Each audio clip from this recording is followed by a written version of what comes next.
পাহাড়, জল আর সবুজের অপূর্ব সমন্বয়ে কাপ্তাই হ্রদ পর্যটকদের আনাগোনা বাড়ার সাথে সাথে হাউসবোট ও পর্যটন বোটে উচ্চস্বরে গান বাজনার অভিযোগও বাড়ছে। এতে হ্রদের আশপাশের বাসিন্দাদের স্বাভাবিক জীবনযাত্রা ব্যাহত হচ্ছে বলে অভিযোগ করছেন স্থানীয়রা।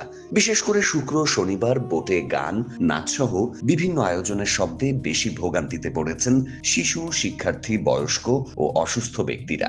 মসজিদের পাশ দিয়ে বোট চলাচলের সময় আজান হলেও কোথাও কোথাও সাউন্ড সিস্টেম বন্ধ না করারও অভিযোগ আছে। স্থানীয়দের দাবি, বসত বাড়ি থেকে নির্দিষ্ট দূরত্বে এসব আয়োজনের সীমা নির্ধারণ করা হোক।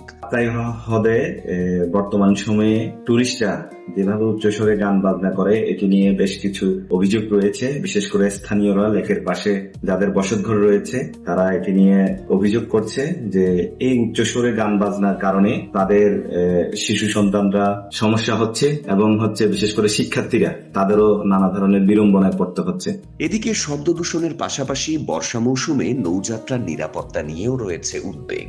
প্রতিটি বোট ও হাউস বোটে পর্যাপ্ত লাইফ জ্যাকেট রাখা এবং পর্যটকদের তা ব্যবহার নিশ্চিত করার দাবি জানিয়েছেন সংশ্লিষ্টরা। বোট মালিক সমিতির দাবি, সতর্ক করার পরও বেশি ভাড়ার আশায় কিছু বোটে উচ্চস্বরে সাউন্ড সিস্টেম ব্যবহারের সুযোগ দেয়া হচ্ছে।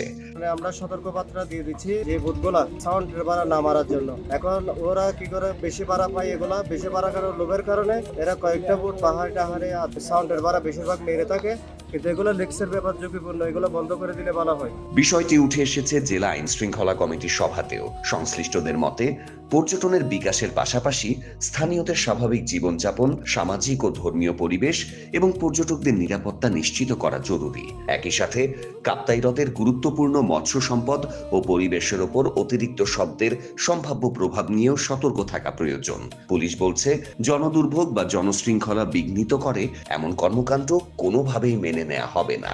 এখানে ইদানিং লক্ষ্য করা যাচ্ছে যে কিছু উচ্ছৃঙ্খল যুবক কাপ্তাই লেকে ভ্রমণ করার সময় তারা বিশেষ করে হাউস বোট যেগুলো আছে এখানে উচ্চস্বরে যে বাদ্যযন্ত্র এগুলো বাজাচ্ছে, মাইক বাজাচ্ছে, এই ধরনের অভিযোগের প্রেক্ষিতে আমরা সিদ্ধান্ত নিয়েছি এখানে আমরা নিয়মিত অভিযান পরিচালনা করব।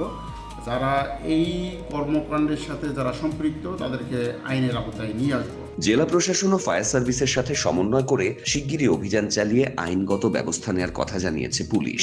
এখন পর্যটনের বিকাশের পাশাপাশি স্থানীয়দের স্বাভাবিক জীবনযাপন ও নিরাপত্তা নিশ্চিত করাই সংশ্লিষ্টদের বড় চ্যালেঞ্জ।